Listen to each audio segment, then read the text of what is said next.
I'm just waiting for it.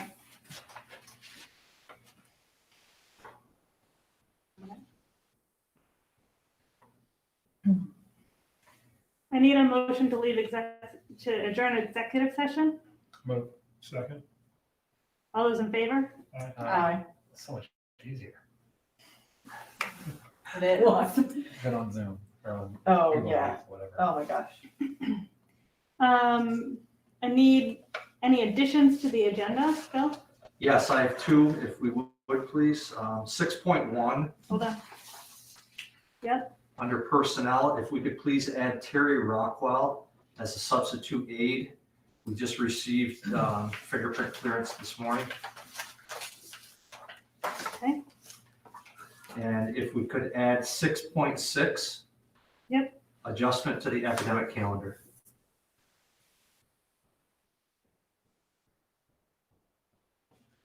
okay. Thank you. Michelle, I have a policy question. I'm not sure where it would fit. We have a policy there, right? Yes. So maybe So in addition to that section, where is it? 6.4. 6.4. 6.4A? Sure. 6.4A, and it's a policy question. Yes.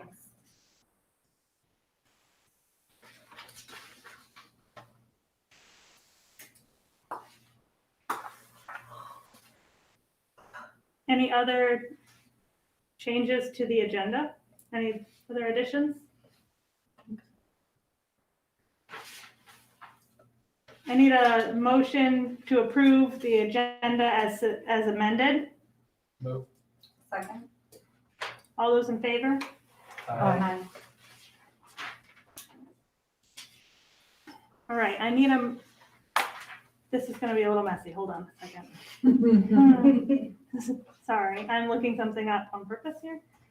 All right, I need a motion to approve the minutes of September 10th, 2020 regular meeting. Can I have that motion first? I'll move. A second. Any discussion on those minutes? Can we amend it to the recommended motion to include the special meeting? No, I was gonna do a second approval for the special meeting. Well, no, but But to create the second meeting, you're saying we created the second meeting at the 9:10 meeting? Is that what you're saying? well, What, do you have we've a got 2 minutes here. Correct. We're approving them We're separately. doing them separately. Okay, Doing because the all I'm seeing here, okay, I'm doing those separately. So the 9:10. I had a motion and a second. Mhm. Any discussion on the September 10th minutes? I hate not looking at the screen. No. All those in favor of those minutes? Aye. Can I have a motion to approve the amended minutes of the September 16th to include, this is where I need this, I'm sorry. The wording, the vote. At the time of the vote, this resolution was no longer supported by the athletic director and the superintendent. So that's item 2.2, athletics return to play. Correct.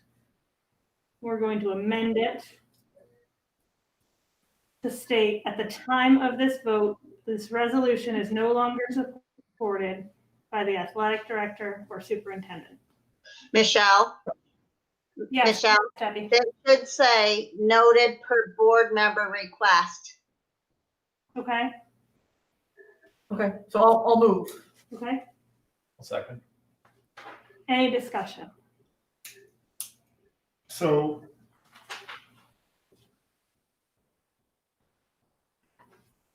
I don't know if I so much, I get why to do it, but I don't necessarily agree with it.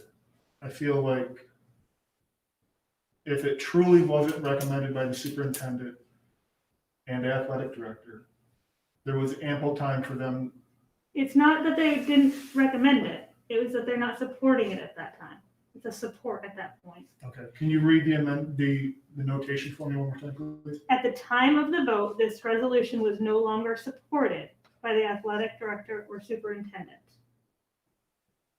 Per board member request. Per board member, yeah. So again, it was my request, and I submitted it ahead because I wanted to make sure that that was consistent with that my recollection and understanding of how that occurred was consistent with, because by the time we voted, this was no longer really recommended by the athletic director and the superintendent. And to look at these minutes, there is no indication of that. So I felt that it was important that there was an indication of that in the minutes. So again, my original proposal for amendment was that 2.2 read, be it resolved to consider the adoption of the resolution for athletics to return to play for the fall athletic season and follow the protocols set in place by the district, period. Instead of actually having it read as recommended by section 3, the athletic director and the superintendent, have it end at set in place by the district, period, and then add the note that by the time the vote took place, it was no longer supported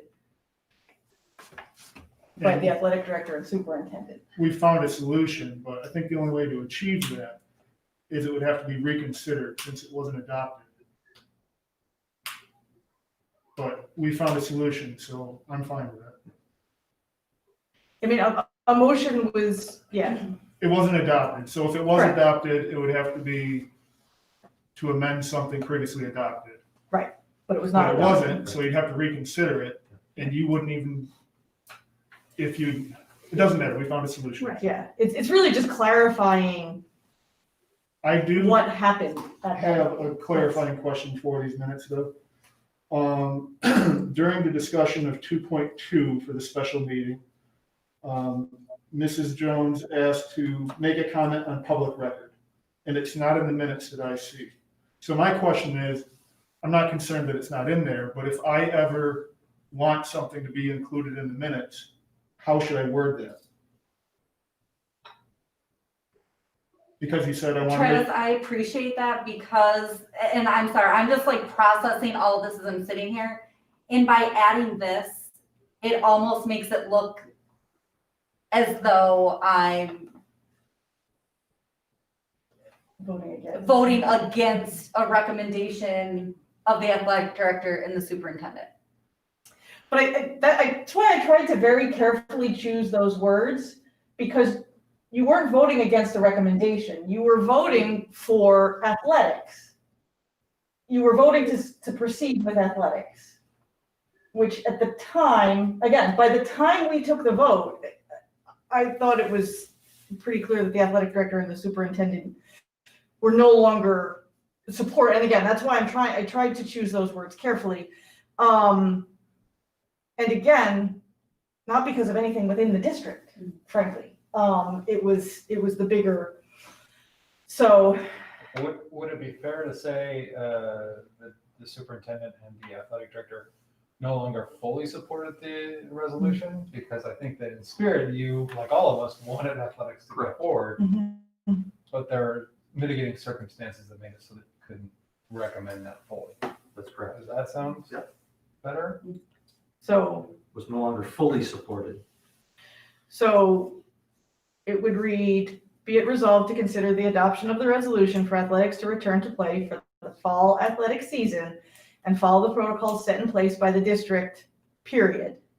No, that stays the same. Or that That's what we stays voted. unchanged. Yeah, Okay, you as can't the change that. district, You as voted on that. recommended by section 3, athletic director and superintendent, period. At the time, Noted per board Noted. member request. okay, noted per board member request, at the time the vote took place, the athletic director and superintendent no longer fully supported the resolution. Yeah, so it should read, noted per board member request. At the time of the vote, this resolution was no longer fully supported by the athletic director or superintendent. You're all set with that, Debbie? He's got it written down. I have her notes. I am. Thank you. You're welcome. Now, to my question though, and this could be something I take up later in like a question, but if a board member says, I want to make a comment on public record, But the video is public record. You could say, I want this duly noted in the notes, In the minutes. okay, or in the minutes. that's what I want to clarify. And do you want that in the minutes? I mean, it's on a video public record. Right. Could we add that on the, I mean, Right, you it- want a notation in the No, minutes? you- if we you could made a note public that, statement. yes, that would be great. Okay, so do you have a way you want it worded? Corey's the one with words.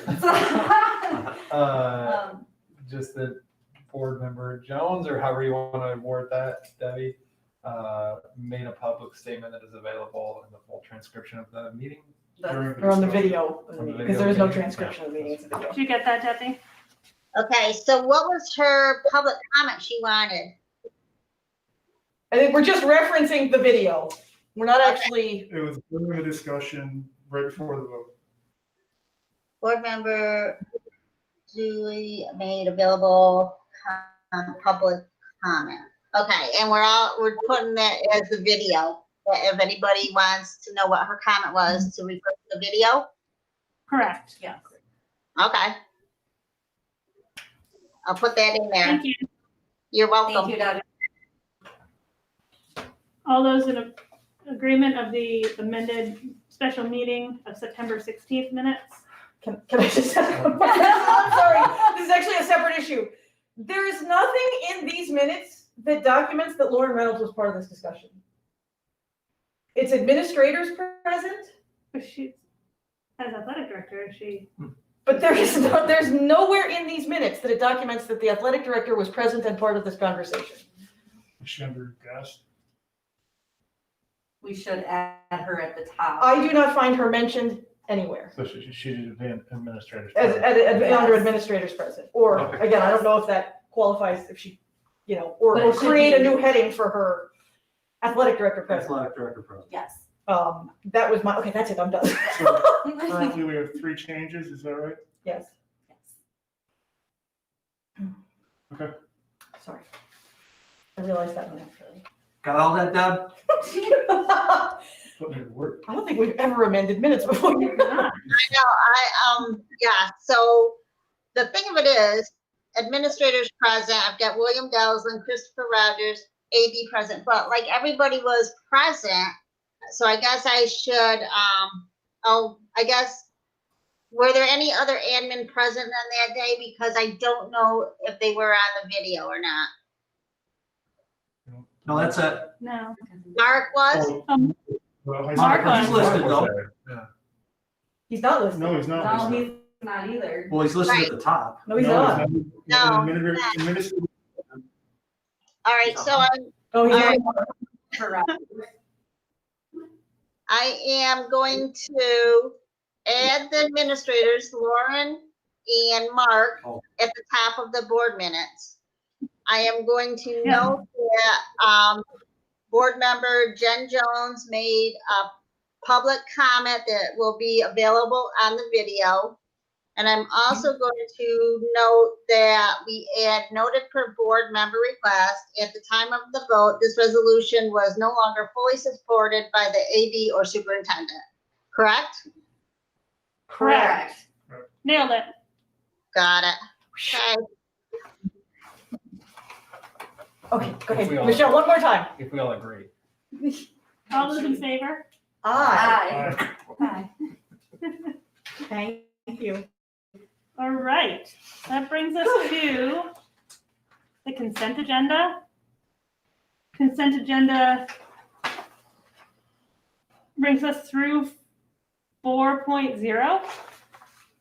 So could I please have a motion to approve the consent agenda items as recommended by the superintendent? I'll move. Second. Any discussion?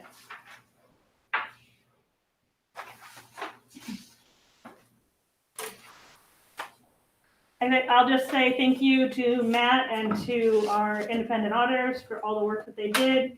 There were some things that Met is adjusting due to their request, and I'm grateful for the work that he's putting into that. So thank you. Any other discussion? All those in favor of the consent agenda? Aye. All right. That brings us to 5.0, which is public participation. So we'll give those online a few minutes to join in. Please remember to keep your questions short as much as you can. I was going to say the 3-minute timeline, but we don't have that anymore. We're in person, so it's different. Please type We're mixed in. media. Please type in to the chat box when you are ready.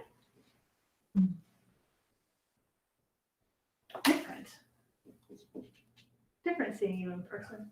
It's been so long.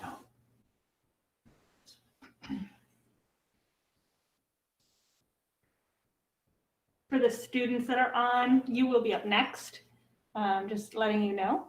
We're still going to wait another minute for public participation, but you will be up next.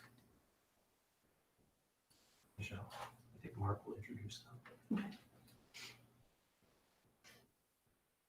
All right, I have no public participation at this time. There is another section later in the meeting. If you have something, please type it in the chat box and we will get to it at that time. Mark, I'll turn this part over to you.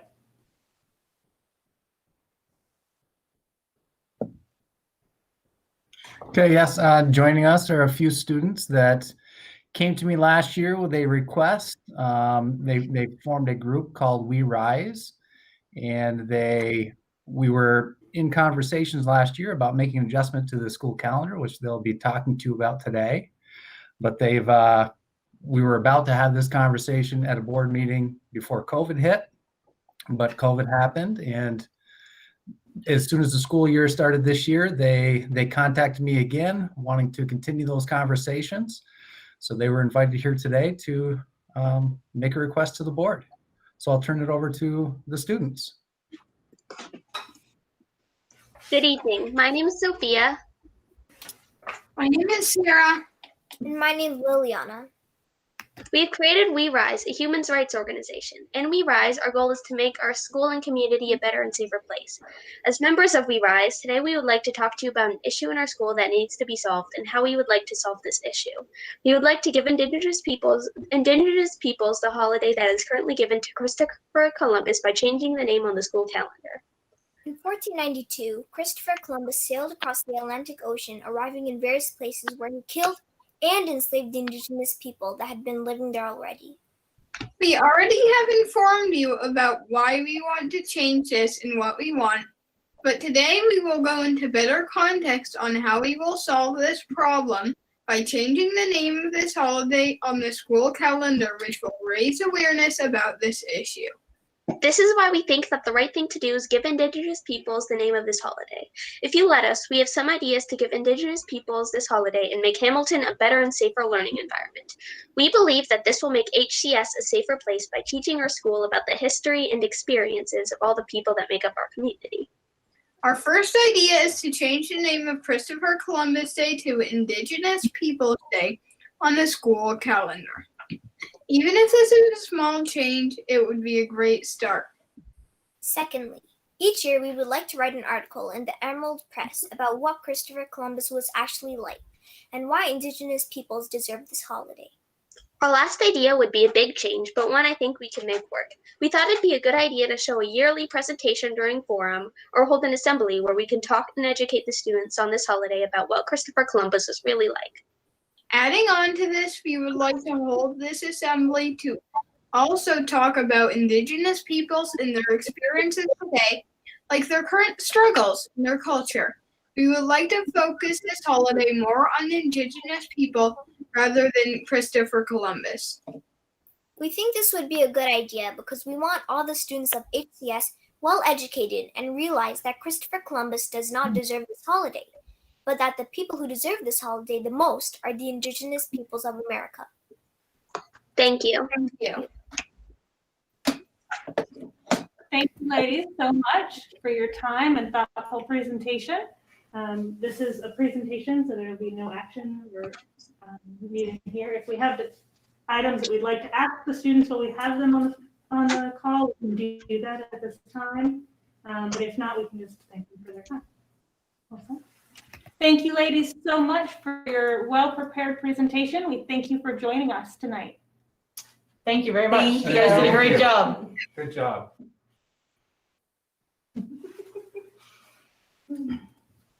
All right, wonderful. That brings us to 6.1. 6.1 is personnel.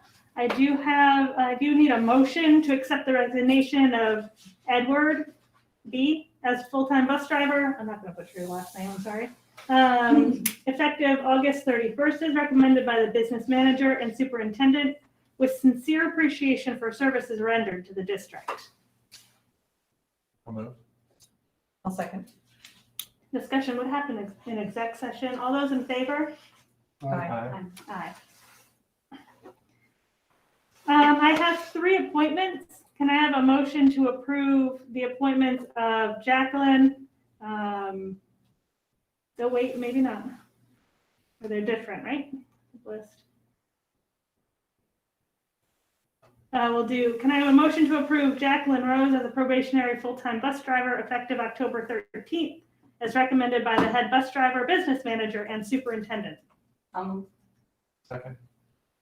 All those in favor? Aye. May I have a motion to approve the list as extracurricular advisors for the 2020-2021 school year contingent upon COVID-19 status as recommended by the principals and superintendent? I'll move. I'll second. Any discussion? Just this phrase came up in athletics, I still am not, I don't know, maybe we can be more clear on the COVID, what does COVID-19 status mean? Does that mean for the building, for the individuals? So that would be if the extracurricular club could proceed following COVID-19 guidelines, then it would go. If it's out of their control and it doesn't fit into safety guidelines, then it wouldn't be approved. And then as far as athletics, as far as winter comes, we'd be in the same situation unless the state or section makes that determination for us. So I'm fine with how this is worded for today with that clarification, but maybe in the future, if we could make that the COVID, upon meeting COVID-19 safety requirements. protocols. Yeah, Yep. that would be Okay. easier for me to understand. All those in favor? Aye. I just have a question. Corey, what was the wording you wanted changed? That's for the. I think Bill's got it, but I don't need it for today, just for the future, I said. I have it, Deb. I'll give it to you. Perfect, okay. We need a motion to approve the following to the substitute list as recommended by the principals, head bus driver, business manager, and superintendent. So we have bus drivers and aides. Is that what I get from this bill? Yes. Okay. All those in favor? Oh, sorry, I need a motion. Yeah, I was gonna say. I'll move. I'll second. There we go. All those in favor? Aye. Aye. All right. I need a motion to approve the recommendation of the committees on special education and preschool education. I'll move. I'll second. Discussion would be an exec session. All those in favor? Aye. I need a motion to accept the following monetary donation with sincere appreciation to increase the budget by the amount, and it is for just shy of $20,000 from the Hamilton Emerald Foundation. I'll move. I will second. Discussion? Thank you so much. I'd like to say that I get to join their meetings as a board member and to hear them approve that amount was just, it took my breath away, honestly. they really wanted to make sure that we could do whatever, they could do whatever we needed to get the school up and running. And it was incredible. So thank you to the Emerald Foundation. It was really And if I could just say, I'll echo the thank you, but I'd also like to extend a thank you to Sally Campbell, who has resigned from the Emerald Foundation. She's a founding member, has done so much for this district, and we have a gift for her from the board that we're going to present to her. She'll be leaving our community to be closer to her daughter and grandkids. So we just owe her a huge thank you and sincere appreciation for all that Sally's done for Hamilton. Thanks. Thank you. All those in favor? Aye. I remembered where I was. Look at that. All right. That brings us to 6.4. I need a motion to adopt policy 6304 as recommended by the policy committee and superintendent. I'll move. I'll second. Discussion. Other than to thank you guys for Yeah, thank you. plugging through that one. The quasi discussion, not necessarily specific to this policy, and I don't know that we've addressed it, is that Corey is actually one of the policy committee this year. So moving Yes. forward. Tag, Yes. Corey. I thought I was. So There you go. by the time I remembered, I was so far into this policy that it just made sense for me to finish it. Yeah. Although you were very much a resource for this particular Yes. policy too, so So, it was helpful to have you. So there's the tag off. Wonderful. So to be clear, where here it says choose from one of the following and optional in a couple of places. By that being there means we're saying yes, we're keeping that, or are we deciding right now if we're keeping that? We're deciding right now that we're keeping that. the recommendation from the policy committee is to leave the ones that are present. So like Okay. on the one where there is C and D, D is struck through, I'm losing my page numbers. So page 2, Right. the policy committee is recommending keeping C, but not keeping D. And we're keeping A as the optional Yes. Correct. because it's still there. And then also on page 3, B, B. B. Yes. section 5B. All those in favor? I guess Oh, sorry. will we be taking out those optional? The word's optional, yeah, that's, Take out the words optional. Yeah, it'll be cleaned up. From one, yeah. Yeah. And then, Bill, on this you think is going to be the best policy to encourage employees to take their sick days as needed? Yes. Okay. That's all I have. Sorry, I didn't mean to turn. Yeah, so, All those in favor? Aye. Aye. all right. That brings us to our new 6.4A. I made that up, that was fun. Policy question discussion. I just had a question regarding, do we have a policy regarding the online educational resources that we're using? This actually came up, Travis kind of 10 last night, and it just triggered something, and they had stated too, especially because we're using Google Classroom so much, that we should have technically a contract with Google. So we are covered under our 2D Yep, ed law that is policy. 2D, So okay. that's through BOCES. All of our online platforms have to be 2D compliant. Okay, And we have to follow that policy through labor relations okay, and it's state law. What they were Okay. talking about too was how we have to approve textbooks Mhm. and how most textbooks have moved to like, online courses that, even the teacher might find like, hey, this is a cool website, I can use it. And the point that was trying to be made in the presentation was that a lot of that stuff really should be board approved. And it's just kind of forgotten, Okay. And I guess even when, you click I accept, the teacher does, there's Mhm. like some fine print in there. Mhm. yeah, that if we're using it as an educational resource, it really should come through the board so that we know what's being utilized. I'm looking right now. And for the data security of our students, especially for these platforms that we're making them log into. Yeah. Yep. That they're I'll secure. reach out to labor relations. But all of our platforms are 2D compliant. Okay. Thank you. Mhm. Great. So that helps. Is it there? That brings us to 6.5, and I I'm gonna hand it over to Bill, I feel like. Yes, thank Here we you. go. So every year, NYSBA, the New York State School Boards Association, dedicates a week to recognize our board members for School Board Recognition Week. That week is October 19th through the 23rd. So I wanted to take this time to publicly thank each and every one of you. We have some gifts and some proclamations and certificates that I'm going to read and hand these out to you after I read this. So this is a release from the New York State School Boards Association. Recognizes October 19th to the 23rd as School Board Recognition Week. This is a time to promote awareness and understanding of the important work performed by school board members. Hamilton Central School is joining all public school districts across the state to celebrate School Board Recognition Week to honor local board members for their commitment to Hamilton and its children. It takes strong schools to build a strong community, and these men and women devote countless hours to make sure our schools are helping every child learn at a higher level. They make the tough decisions every month and spend many hours studying education issues and regulations in order to provide the kind of accountability our citizens expect.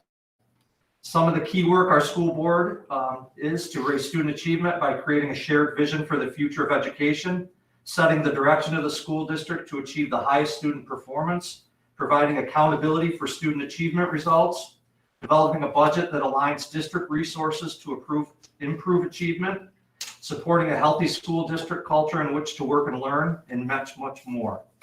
School board members give Hamilton citizens a voice in educational decision-making, and even though we make a special effort to show our appreciation throughout October, their contribution is a year-round commitment. So thank you very much. We appreciate you. We appreciate all you do for every one of our kids, educating every student every day. So thank you. I have some gifts for you. And these were made on our in-house laser engraver by Morgan Larson. They're really cool keychains. I said, what were you doing? He said, I can't tell you. I can't tell you. Jen, thank you. Thank you. Oh, So here's a certificate and a proclamation from Governor Cuomo. Lori, thank you. So cool. that's cool. Ellen, thank you. Awesome. Tell Morgan and if you ever And Michelle, grab thank you. wood, reach out I to would me. love to take Okay. it. I know. Okay. Oh, that's so cool. You spelled my name wrong. No, I'm just kidding. Sorry, Morgan, had Did to. you have to take it out and look at the other side? So I can say on behalf of everybody within our school, thank you very much for all you do. We appreciate you. Thank you. Thank you. Oh, Awesome. cute. Oh, my. Oh, Yeah. show to the camera. Okay, Barbara. Okay. I don't know where I am, She but. doesn't want to see that. She wants to I see know. the keychain. And then I have to get closer, I think. Oh, wait, hold on, I have to show both sides. I don't know if you can see it. I know. I can't tell from your faces if you can actually see it. Okay, That's cool. all right. Say thank you to Morgan. Yes, please. Okay, back to the right tab here. Where is Johanna at all? Talking? When are they speaking? There. I don't know. When are they speaking? When is Ms. Bossert speaking? She's with me. Okay. Huh. I just wanted to make sure we didn't lose them. All right, so on that topic, we have administrators report next. So we get to go around the camera. This is always a fun part for me. Let's see, who should go first? Mark, you're up.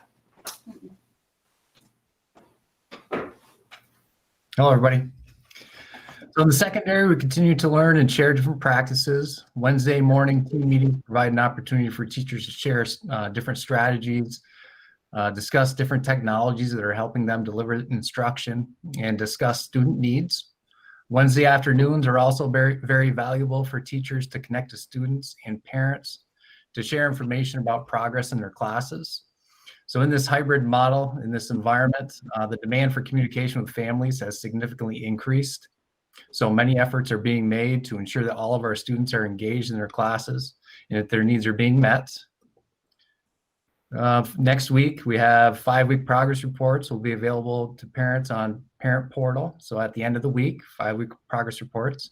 So 5 weeks, but that's 10 in-person days. So it's really, 2 weeks if we were fully in person, looking at in-person days. With our hybrid model though this year, with the schedule, we've seen a dramatic improvement in student engagement as compared to the spring. In-school attendance is comparable to past years, and student attendance online is generally pretty good. There are obviously challenges involved with virtual learning, such as tech issues. We had that storm yesterday, and some students had issues today because of outages in different areas. So we take on those challenges and continue to move forward. So there are obviously more challenges involved with virtual learning, but this model that we have now provides our students with more opportunities to connect with their teachers and provide greater continuity of learning. And we're so happy that our students they're back into a daily routine. They have a schedule they can follow. And I think that, even as kids will maybe complain about having a bit of a routine, I think they're grateful for it as well, as it helps them out a lot with their day. So we're looking at ways to connect families to other families, as well as other resources in the community. As everyone knows, Hamilton is rich with a lot of resources and its people. And so one thing we'd like to do is be able to connect people. And so I've been working on a survey, and once that is finalized, we'll send that out, and we'll move forward from there after we gather some information. I've had conversations with teachers and Chris, and so we're discussing the creation of different tutorials that can be shown during homeroom. And some of the examples of the tutorials would be as simple as checking grades on Schoology, turning in different types of assignments, using Google Calendar as a resource for students to stay organized. Intramural sports have begun, so it's really great to see the kids in the field again. Highlights and scores have been posted in the daily bulletin. Additionally, the Emerald Press, our student newspaper, will be reporting this information. Tonight, Hamilton FC and HDS Legion played at 5 o'clock. When I left, it was 1-0 Hamilton FC. And then at 6:30 tonight, Emerald City, and they played Knights United. So we'll find out what that score is and see how that's going. So thank you to our coaches, the athletic director, for all their work to get this going, and for our students to help create this program so that the kids can get outside and get active. Great. High School Student Council is organizing this year's Spirit Week. Fully remote students will be able to participate by sending in photos and videos. So thank you to Emily Freeth and the High School Student Council for organizing that. And lastly, I really want to thank all the teachers for their efforts they've made to learn a whole new method of teaching this year. In many cases, teachers are instructing 3 different groups of students at once. They have those in front of them, they have those in the satellite room, then they have those in their homes. They're adapting to a new tech platform, learning to use new technology in new ways. And as you can imagine, it requires a lot of extra time on their part, requires a lot of creativity and a lot of mental energy for them to make this work. So just as we're concerned about the mental health and well-being of our students, I'm also mindful of our teachers as well in this time and the things that they have to go through and learn and process. And, there are a lot of mistakes, but we're fixing those mistakes and just being able to handle all the additional stresses and pressure that they have. So I know there's no magic solution to make everything easier, but I just want them to know and you guys to know that I'll continue to support the teachers the best that I can as we all move forward. Thank you, Mark. Kevin?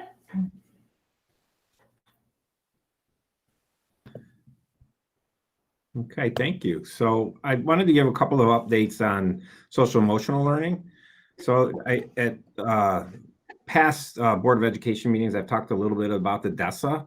That's the Devereaux Student Strength Assessment. That's our standardized strength-based SEL assessment tool. So this past week, we worked with the counselors and BOCES employees, and Mr. Rogers has been hugely helpful. to link the DESA to our school tool, which is our web-based student data management system. So now that beginning, hopefully by tomorrow, teachers will be able to start inputting survey data into the system. And so that every student will be evaluated using the DESA. We're starting with the DESA mini assessment. It's just an 8-question survey of each student. This will help to give us a broad picture of our overall social emotional needs in both our schools, middle school and the high school, and in the elementary school, and in the district. So we can use this information to identify systematic approaches for social emotional learning and instruction. It will also give us a reliable indicator of individual student needs. So it'll identify students and they'll be evaluated with our full DESA. So those students that do not score above a threshold will get a full DESA. And this will help give us valuable information and design targeted strategies and supports for our students that need additional help. The DESA assessment is going to be given in the beginning of the year, mid-year, and at the end of the year. We use to evaluate our overall effectiveness of both those systematic systems of support and individual supports for individual students. Also, the DESA has a mini progress monitoring component, so it can be used in between the larger overall school assessments for social emotional learning. So that's ready up, and the window's open, so teachers can put those surveys in between now and October 30th. And then in early November, we will have a data team meeting to really dig into the results of that. And I can share out on that, hopefully at the November meeting. Also, with social emotional learning, I wanted to mention that the school has secured 2 behavioral specialists that are working with our teachers, our RTI teams, our special education teams, and individual staff members in both buildings. They're school psychologists, but they're also behavioral support specialists. So we have Debbie Patrick from the Calwomen's Center and Daniel Bennett through BOCES. They're both supporting staff in identifying, developing classroom instructional strategies and designing specific behavioral intervention plans for students. They're currently working with 5 of our students that are really could use the support. They're meeting with staff, they're doing observations, and they're working with all of our teams to design tools to support those students. I also wanted to mention that as a means of supporting our instructional continuity during this pandemic, that the special education teachers and related service providers are using all of their means to meet the needs of all of our students with IEPs. Obviously using synchronous and asynchronous learning, sending packets home, maximizing face-to-face learning, using the Google Classroom platform. One thing I wanted to mention as well too is on Tuesday afternoons, Friday afternoons, and all day Wednesday, that our special education related service providers are working with teacher assistants and aides. And so we have a full team that are supporting students at home. Our teacher assistants and aides are doing, they're assigned to do check-ins with individual students. Our TAs are helping to instruct students as well. All of this trying to meet the needs of all of the IEPs that are designed for students. I want to say this is it's remarkably better than it was last year. We expect students to make progress, and we've already seen some progress being made early on. But I also want to mention this isn't the same or on a par with normal schooling. So yeah, I think we've made dramatic improvements since the spring, but no, it doesn't replace face-to-face instruction. And I also want to echo Mark's thoughts. Our teachers are working so hard. It's not just that they're doing all this, but by having to do the remote learning, the learning at home, and in the middle school, high school, this, the satellite learning, it's taxing in a different way that, I've seen this through the spring as I ran CSE meetings all day long in this format on a screen. And when you're on a screen from morning until afternoon, it's a whole new kind of exhaustion. And it's hard to describe. It's just, it's very different, but your head at the end of the day is in a different place for sure. And I just want to thank the teachers and the support staff for the incredible work that they've been doing throughout this. I know that they're working so hard for our kids and want to do everything that they can. But I just want to mention that I'm very thankful and grateful for their work. Thanks. Thank you. Heather? Good evening. So I wanted to just start by talking a little bit about curriculum, and I'm just so happy that we are at a place right now that I can talk about curriculum. So over the summer, we were really looking at logistics of how to move students back into the school, and now, you know, it's just makes me incredibly happy to talk curriculum. So the first order of business that we had coming back to school was that teachers really wanted to know where their students were at. And so we jumped right into assessments. And teachers have almost completed the administration of the NWEA assessments in both ELA and math in grades 2 through 5. So the NWEA is a norm reference standardized assessment that allows us to look at our population of students against a national population. And this year it was particularly helpful in having that assessment because we were able to also use that for our fully remote students. So Chris worked with teachers and teachers worked with teachers to be able to implement that, which was something we had never done before. And so that helped us get a baseline of where students were at in terms of ELA and math. The next step is that we used that data for the reading department to then administer the Fountas and Pinnell benchmark assessments to students that they felt might be eligible for our supplemental reading groups. So that helped, we used it as a screening tool, and then the reading department met individually with these students and completed the benchmark assessments. And so that also was very effective. We were able to use the benchmark assessment system as well as some other resources from Fountas and Pinnell for our remote learners and get a good gauge for where their reading levels are. So the teachers have completed all of the benchmark assessments with all students at this point. The reading department has completed theirs. And so that was, you know, the first piece to just kind of identify where students are.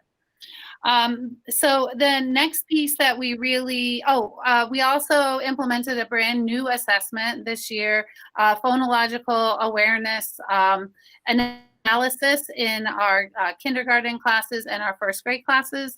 And so that is going to be very helpful in delivering instruction for both of those grade levels.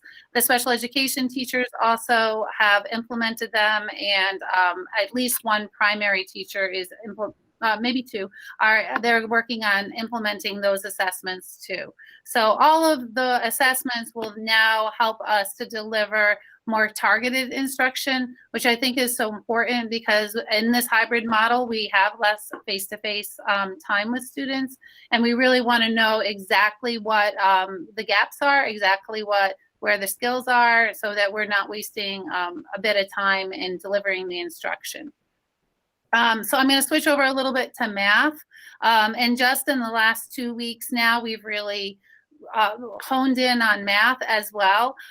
So for the math, we had the support of a math specialist from Madison Oneida BOCES, and who gave us a tool. It's the 2020-2021 priority instructional content in ELA, literacy, and math. And specifically, we're using that tool for math so that teachers can take a look at which components they really need to focus on this year, given the mixture of remote and in-person learning.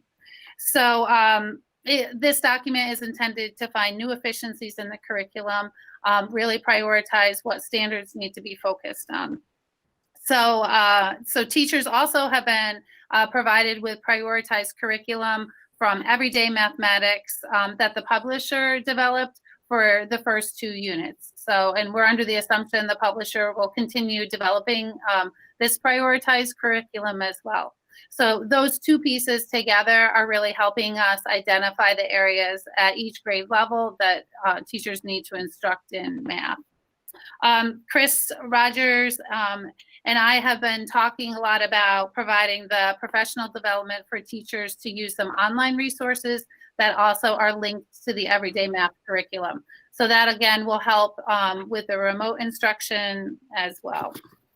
So a lot has been going on in the last few weeks in terms of curriculum. And we are also have implemented using the reading and writing units of study that I spoke about before. They're everything we had hoped they would be. So we're really, really happy for those and are, very thankful to the Emerald Foundation for supporting that. Teachers couldn't be happier with them. Students are enjoying them. Parents at home have expressed that they're watching them as well. So it's kind of an all-round win for everybody. These units, they developed them. So Lucy, I'm going to read a quote from Lucy Calkins.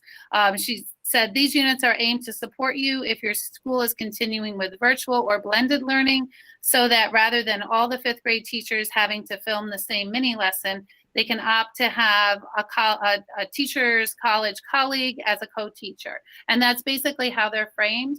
The teacher's college colleague is really teaching with the classroom teacher in the mini lesson. And so it's kind of a neat presentation piece as well. I really like how they've done that. Our teachers have also noted that they use these as professional development resources. So they have a chance to watch this other colleague teach a mini lesson that maybe they've taught before and get some new ideas, and are really enjoying seeing how somebody else is teaching the mini lesson. So again, super happy with the units of study videos. So other things outside of curriculum that we've been working on is the Positivity Project. The Elementary Steering Committee has met together earlier, and we really are using the Positivity Project resources as a springboard into the community. And our focus for the month of October is teamwork, and we have another character trait all the way throughout. We have developed a calendar with one throughout for the rest of the school year. And we are asking students to create posters, videos displaying teamwork, and then we'll be compiling the little video clips and photographs into a longer assembly video for students to watch on Thursday or on Wednesdays. And then the posters, we'd like to partner with Hamilton community businesses and display them in the windows. So somebody came up with that great idea in the spring of window art, and we really want to connect the school to the community that way as well. The public library is also going to be putting together a display of literary resources based around our theme this month of teamwork. So another piece I just want to highlight is that in our school, Carrie Stoddard came up with the idea of Race Across America. So it was a huge piece. I think I had mentioned earlier on, we really wanted to look at recess and continuing that social interaction with students, as well as being active during the day. And so she developed our Race Across America program, where she found a pedometer and requested some donations of pedometers for every student in grades K through 5. And they wear that during recess or at other times throughout the day. And our remote learners are wearing them at home, and we're tracking steps. And so far, we went from Hamilton to New York City, and kindergarteners won the race there. And now then we went from New York City to Washington, D.C., and 5th graders won that leg of the race. So we're off and running, and we're walking again. And it's really become the staff participate, the kids participate, and it's just been a lot of fun and positive energy that way. There was some heated contention in our house about the 5th grade winning. Oh, is there? There were cheers and everything, so they're really into this. Yelling at each other for cheating, and then explaining why they weren't cheating. And so it was a really good, actually, it turned out to be a really good conversation in the Jacobson household about why one wasn't cheating and the other one to learn how to do it too. So I think it's really been great. So I hats off to Carrie for that. Oh, I'm so glad to hear that. Yeah, we really have really enjoyed it. We even have a trophy that as the different grade levels win, that we pass it around the school. So this has been a lot of fun. The last I'd like to end with just, echoing the sentiments of Mark and Kevin and thanking our teachers. It has been hard work, and I can't say enough about the hours of conversations that they've had with each other, just really digging in and trying all kinds of new things, feeling very frustrated. It's almost as if we're all first year teachers again, trying to figure it out, trying to adapt curriculum, new ways of presenting curriculum, new ways of reaching and engaging students in different challenges that we just never thought we would see.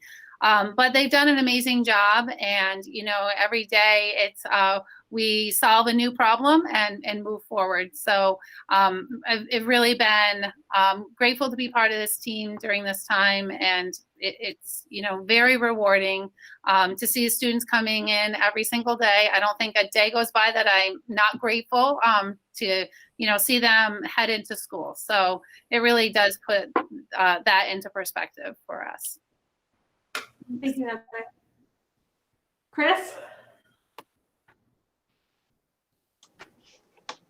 Maybe? Hello. Hello. I just had to make a couple of adjustments here. Well, good evening, everyone. The first thing that I would like to show everybody is a new app that we have purchased as a district. This app is called Let's Talk. Bill first brought it to me. He saw it at a conference that he went to, and it is a product that supports the 2020-2021 board goal number 3, which is communication and community engagement. And I'm going to show you a little bit about what the product looks like and how it works.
Yes.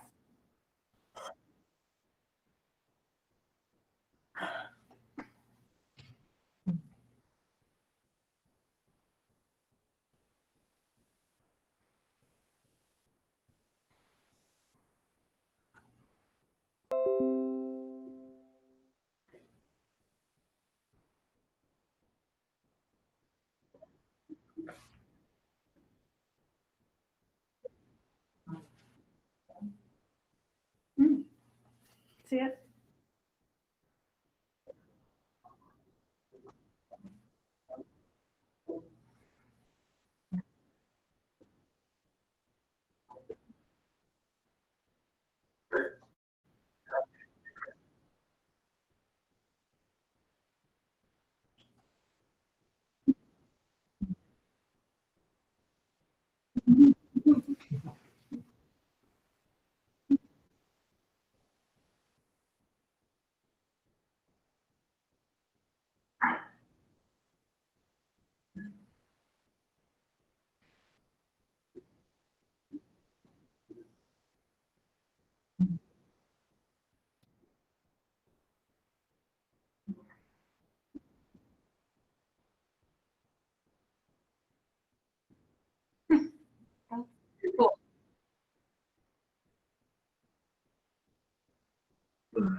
Probably people couldn't hear me on the on YouTube, I bet you. Okay, so here we go. So this is our landing page. Now we can put any topics that we want here under trending topics. So we'll be sort of paying attention to what people are interested in and put some more topics here. And then we've broken it out into sections so you can contact the district office, special education, all of the primary offices that are in the district. So you may be wondering, how is this different than email? Is anybody wondering that? Sure. Well, I'm glad that you asked. Well, you're welcome. I'm so glad I could be helpful. Oh, So it's a little bit different than email. It works a lot like a customer service platform for the business industry. So if a question comes in and it is not particularly to me, but it came into my department, I can route that discussion to other people who are on my team or who might need to know what's going on with that topic.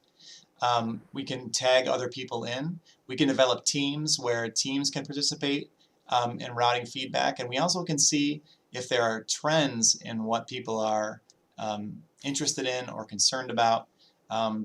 Bill has a sort of global level view where he can see, of course.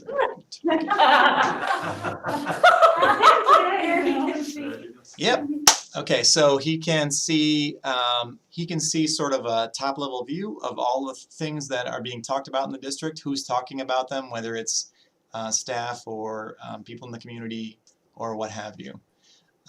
So I think that this is going to be a really good platform to us to use, and it's another really easy way for us to enhance communication, which we know is one of the goals of the Board of Education.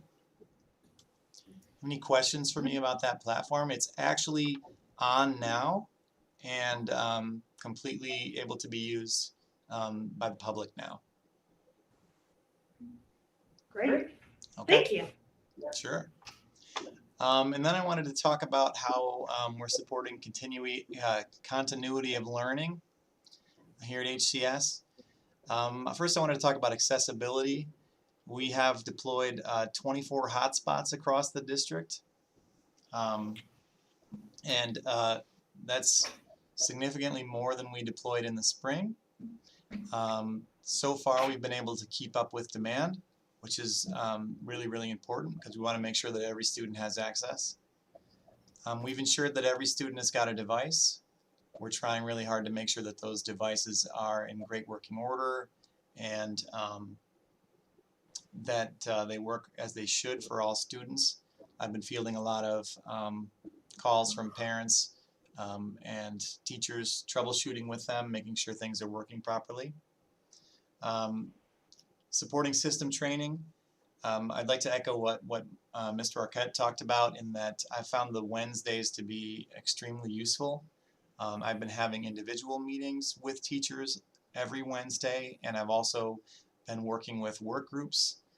For example, I work with the Seesaw users every Wednesday, and we just bounce ideas off each other about what's working and what's not working, and hey, I found this really neat thing, how's it working for you? So that's been really, really useful.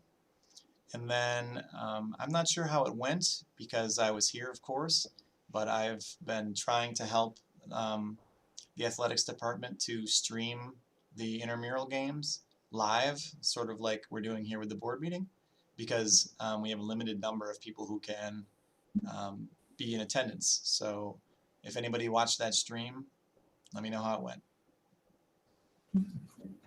That's my report.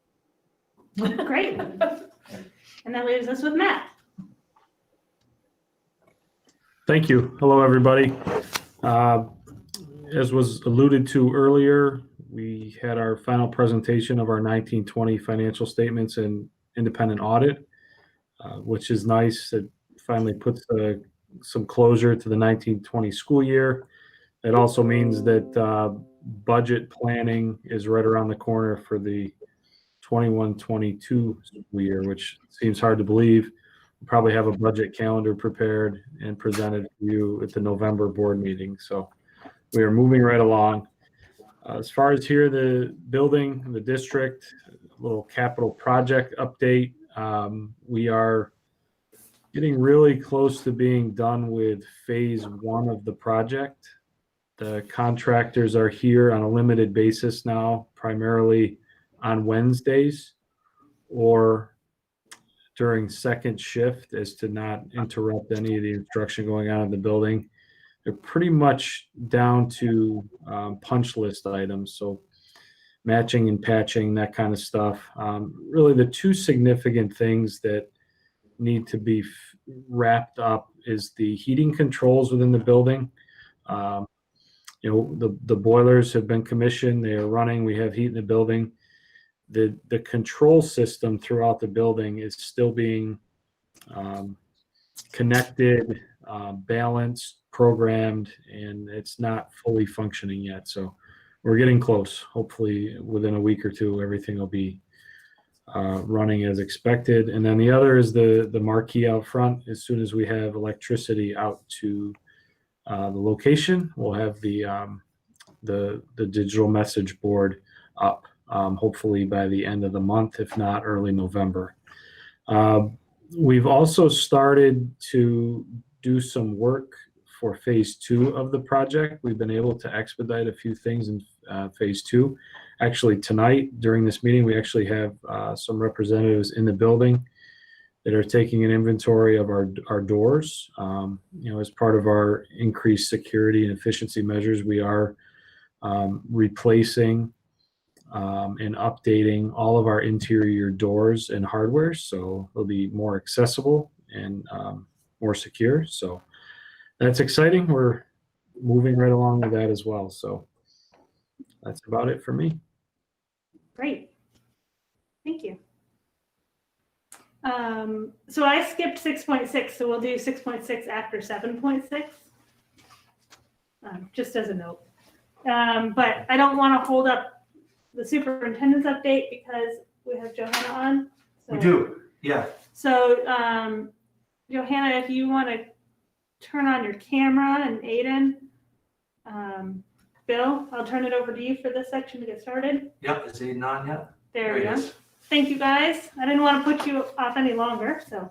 So I wanted to start with some really good news and exciting news, and that's why I invited Johanna and Aiden as the FFA president and obviously our FFA advisor and ag teacher. So 2 huge awards that they just received and recognitions that I wanted to publicly highlight tonight. So the first is the New York State Grange, who sponsors the New York State Agricultural Society Chapter of the Year Award. Just announced that the Hamilton FFA chapter has been selected as the winner of the 2020 New York State Agricultural Society Chapter of the Year. Wow. So that's the first award. Yep, so congratulations, Johanna and Aiden, great work. Good job, guys. Great job. And it keeps getting better. During the virtual June 2020 New York State Association of Agricultural Educators Conference, our teacher, Johanna Bozzard, was named the New York State winner of the Outstanding Middle Secondary Ag Ed Program Award. This award is designed to recognize agricultural educators at the pinnacle of their profession, those who are conducting the highest quality agricultural educational programs. The award recognizes leadership in civic, community, agricultural, agribusiness, and professional activities. Outstanding agricultural educators are innovators and catalysts for student success in agricultural education. As a state winner, Johanna's application will be forwarded on for regional evaluation. Johanna's dedication to her students in agricultural education is evident through her work as an active FFA advisor and classroom teacher. She strives to improve the rigor and relevance of her program through involvement in statewide professional development activities and participation in state and national student leadership ag events. Through Johanna's leadership and service, she will continue to have a profound impact on the New York FFA organization, NYAAE, her peers, students, and your agricultural and school community. The candidate pool for this award was exceptional, and congratulations to your school and administration for having your agricultural educator selected. Thank you again for supporting agricultural education in your school. An exemplary program and successful teacher requires the support of many facets in the community. And on behalf of the NYAAE, we recognize your district and teacher as a key partner in New York agricultural education. And that's from Sherry Lighthall, who is the Director of Ag Education Outreach from Cornell University. So congratulations. It's an outstanding accomplishment and we are extremely proud. So great job. Thank you. Thank you guys for your continued support. We really appreciate it. You're welcome. Thanks, Aiden. Congratulations. Good job, Aiden. Aiden, please make sure you let the rest of them know that we thank them as well. And thank you for sitting on our meeting so that we could say it to you publicly. Of course, I'll let the word get through. Great, thank you. Someday we'll be allowed to have cake again. Yes. Congratulations. Congratulations. Good job. Thank you. So I'll continue. I want to give an update on our reopening plan. We just completed day 21 of our return to school, and we have not had evidence of one single instance of COVID-19 transmission within our schools. So that is really good news. Good job, everyone. As good news that is, we have to stay vigilant with Yeah. our social distancing, our masking. We're doing an outstanding job within our building, but we need to keep that up. And thank you for everybody. Our cleaners have done an amazing job keeping our building clean, our teachers following protocols, our parents support and help. Everything is working right now, so we're really happy with that. I know Mark and Kevin and Heather alluded to the outstanding work our teachers are doing. This is really hard work and they're exhausted, and they are going above and beyond for our students. And I just want to recognize and say how proud we are of them. They're doing amazing work, and it's not easy with 3 different models, in this hybrid, being in front of kids, having a virtual group, having a part-time virtual group and a completely virtual group is really hard, but they're doing it and they're doing it well. So thank you to them. I know how difficult it is, and our bus drivers, our support staff, our maintenance crew, our custodial staff, everybody within our learning community has had a hand on keeping us open, and we want to continue to keep open. And that leads me to some questions that are out there. There's questions about, are you bringing more kids back? When are you going to bring more kids back? And I want to caution with that. Things are working right now. I want to stay going slow. I want to be cautious. There's upticks of positive cases in many school districts very close to us. And, I want to be careful. And right now things are working. We're keeping everybody safe as far as our faculty, staff, and students. So we'll continue to analyze. We'll continue to look at Madison County trends, the positive infection rates. We'll look at our plan and see, we're having internal conversations about how do we increase capacity. But I also want to state that until the New York State Department of Health loosens their regulations on 6-foot distancing, it's going to be very difficult to bring everybody back. We don't have the capacity and we don't have the staff to accommodate that. So we'll look at different models. We'll reconvene our task force teams and start discussions on, our ultimate goal is to have kids back in the building 5 days a week.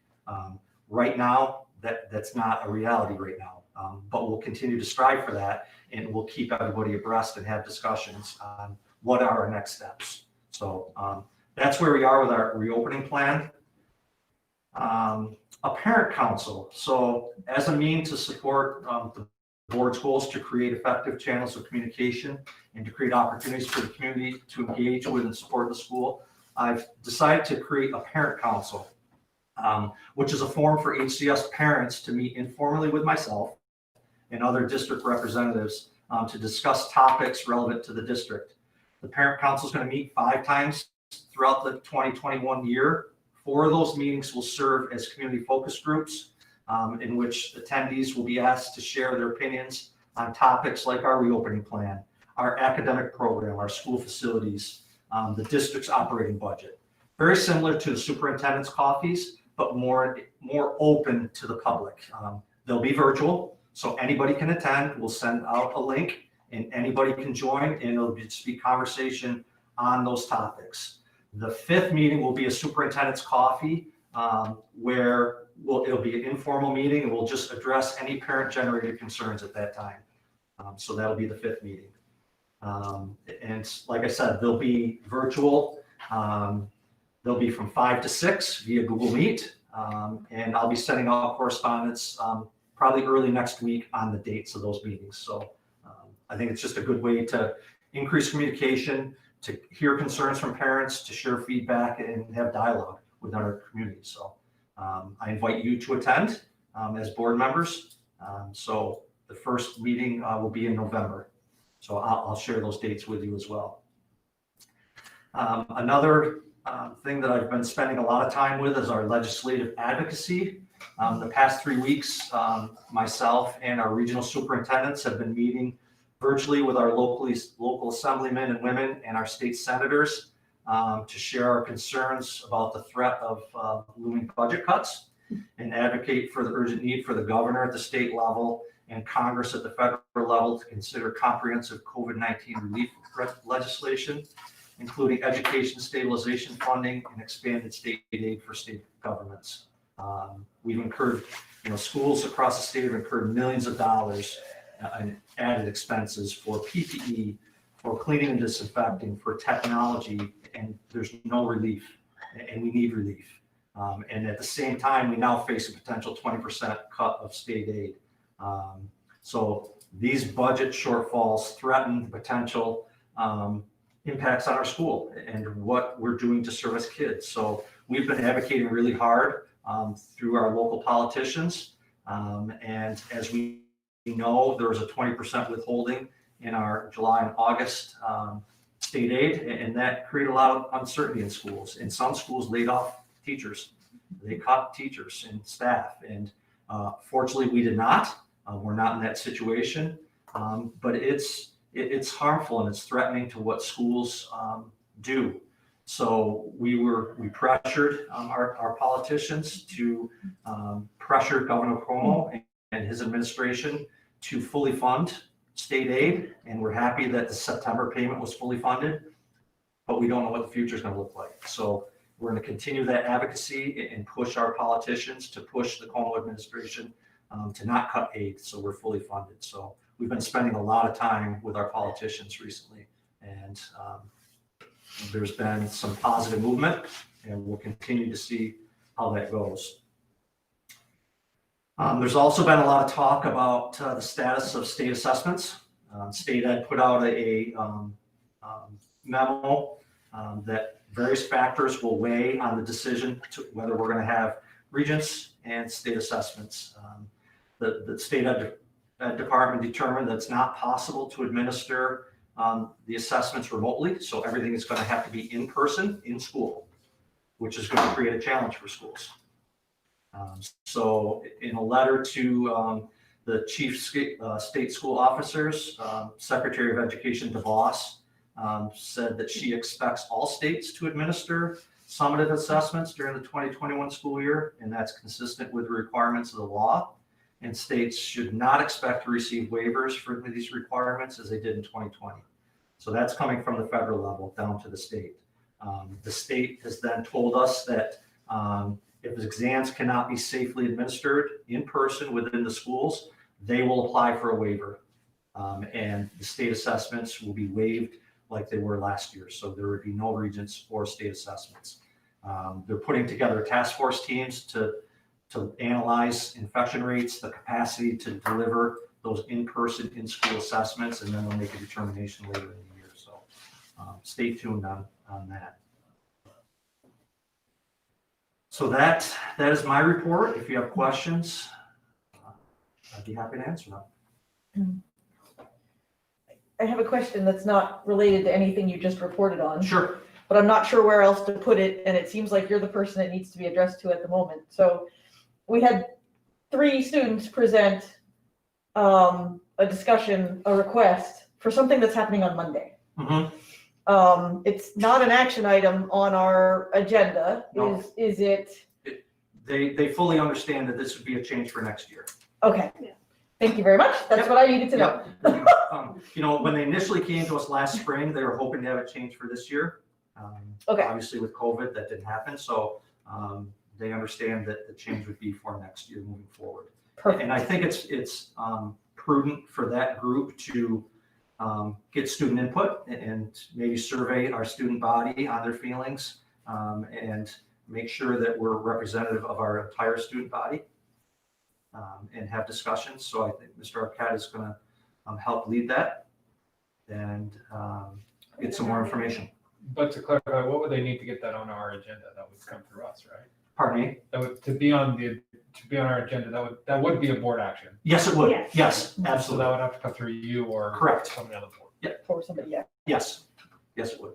So from. But now we've got time. Right, from what I hear from Bill, Mark will have them do a few other steps and then they can present it to us and we can make that adjustment before the calendar's agreed upon, which I think is usually like April or May for the following. Yep, because then it has to be printed. You know, we do our paper calendar. We didn't do it this We year did because of this year. COVID, but and so many changes and uncertainties, but that'll get on the calendar and then moving forward. Okay. If you agree to it. Perfect. Thank you. Yep. Steering committee updates, elementary. So Heather basically went over a lot of ours. It was a lot of discussion and we kept going into really, really, really big ideas and again, pushing back with the positivity project and really having a theme of the month and trying to get the community more involved in the library. And we did have to knock ourselves back down a little bit because we got really, really, really big and then realized, oh, like October is next week. So, but we did a good job, I think, doing that. And it'll be great to see some of the window projects. And we have a lot of businesses, I think, that are willing to display Great. artwork and things like that. So it'll be great to see. Secondary?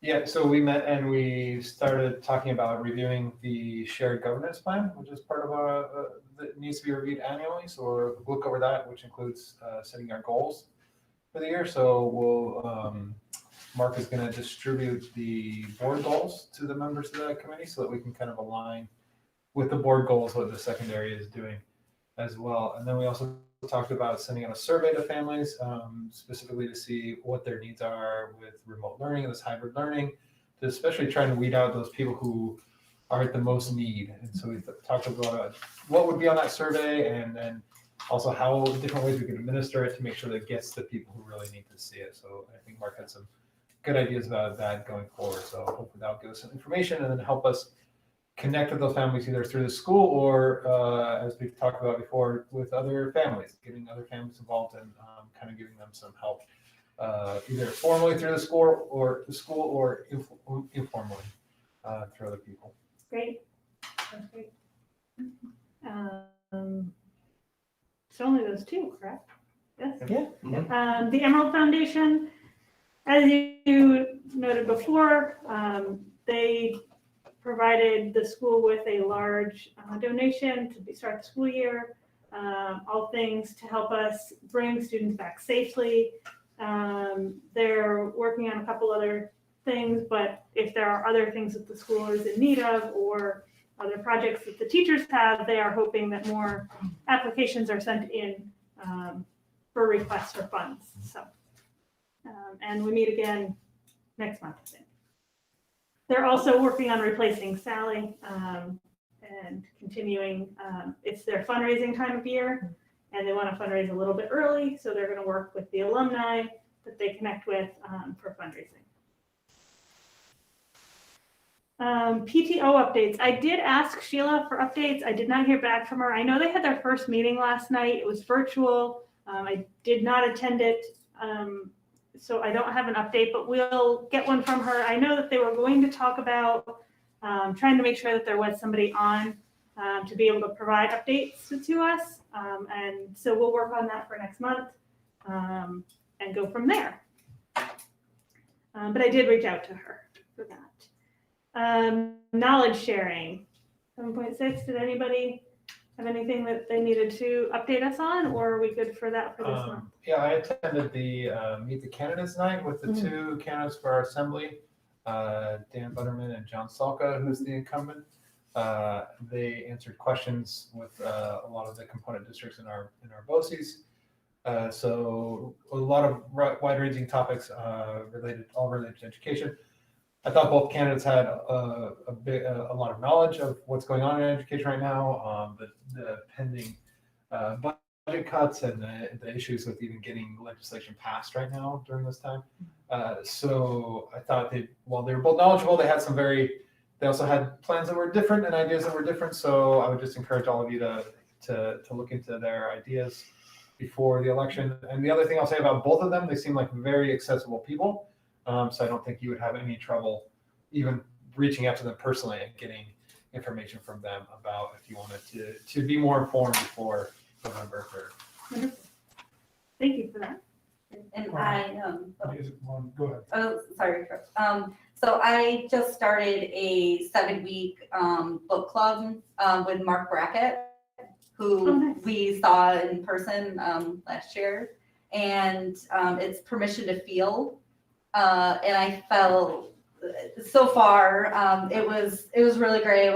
The first one was Mark a lot telling his story and, you know, how you can have such a troubled childhood and still, you know, grow up to be super, super successful and just, you know, some of the struggles that he went through. And we'll get into more of the educational stuff as we go along. But so that just started. And I'm on the executive committee for SBI and actually like being a part of it this year. And I got a lot out of it.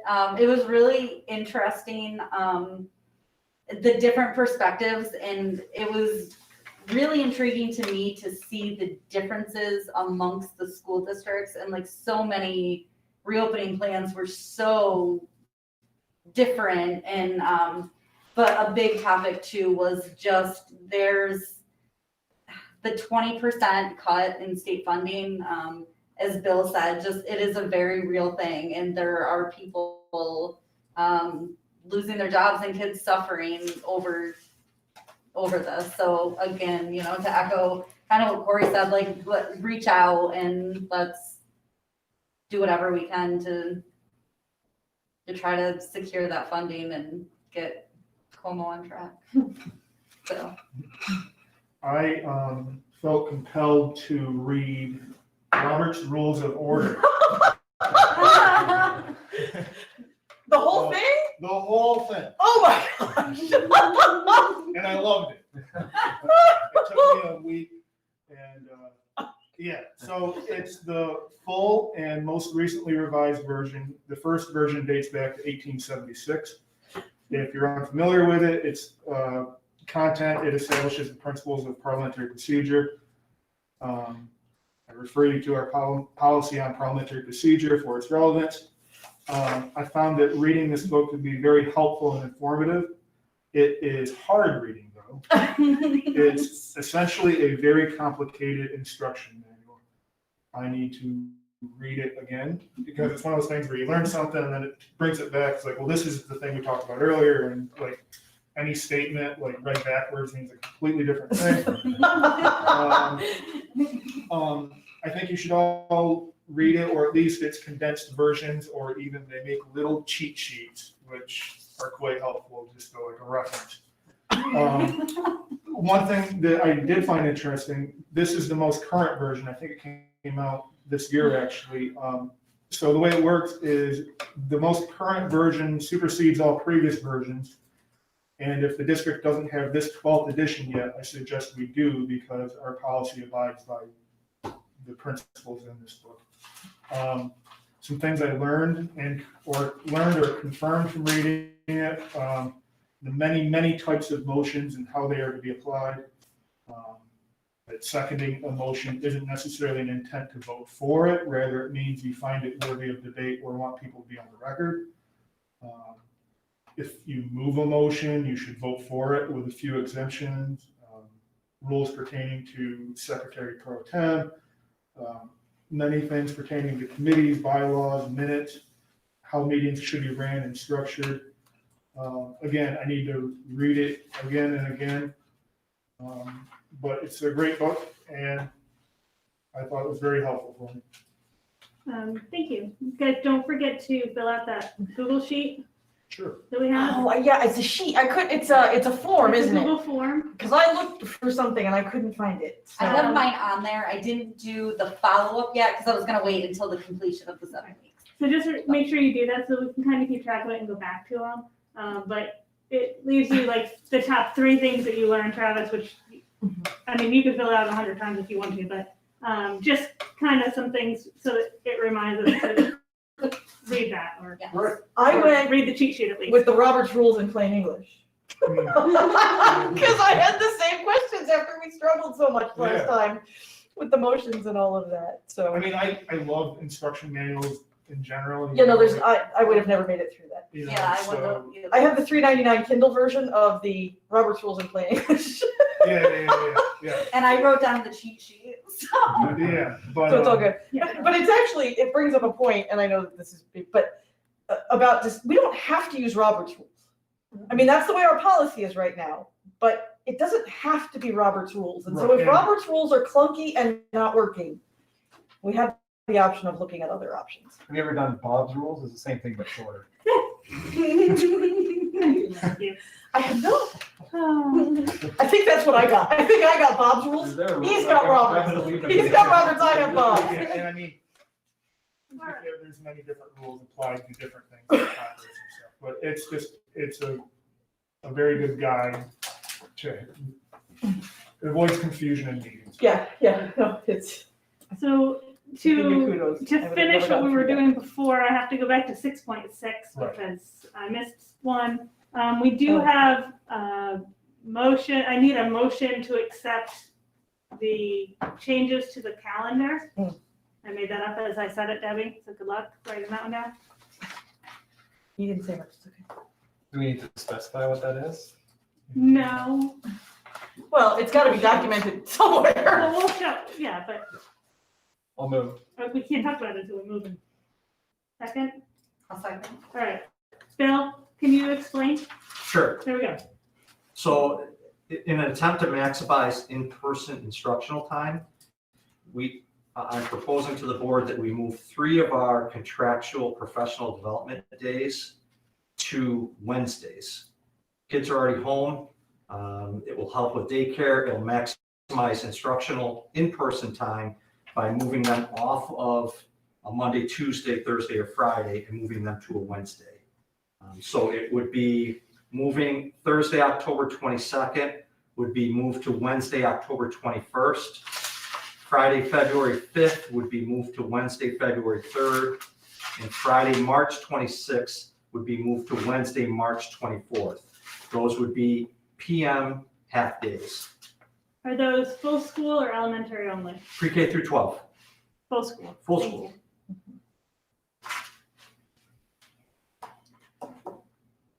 If we do, when we do whatever, can a new calendar be sent? Yes, I have it here. And that will be And sent if you out? approve it, this will be sent out Perfect. to all of our families. Other questions, concerns, Chad? Can you move snow days to Wednesday as well? A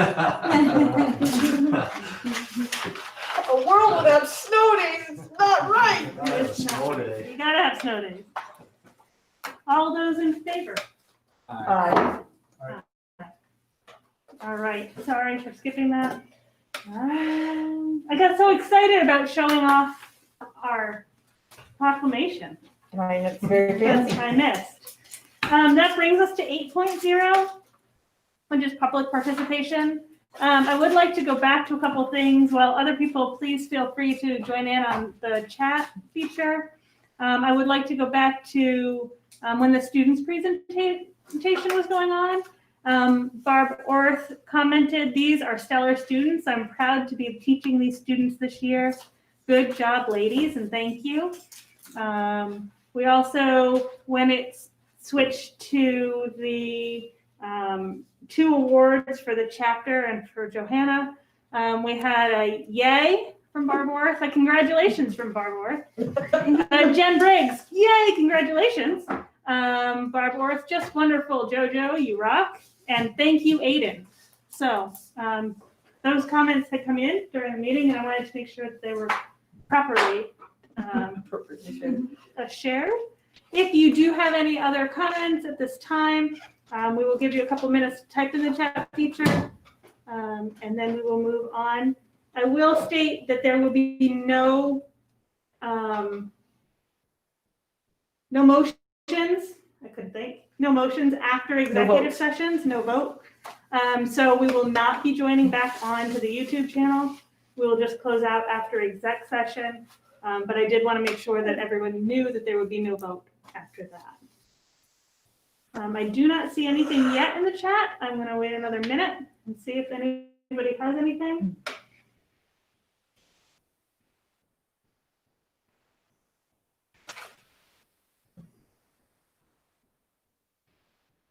I really wish they had the little bubbles. They would tell you if somebody was typing. Typing. Yeah. All right, I see nothing at the moment. So thank you for those of you who joined us this evening, to the staff, to the students. Thank you. We appreciate your time. I do need a motion to adjourn to executive session to discuss employment of a particular individual. Second. All those in favor? Aye. Aye. Thank you all and have a wonderful night.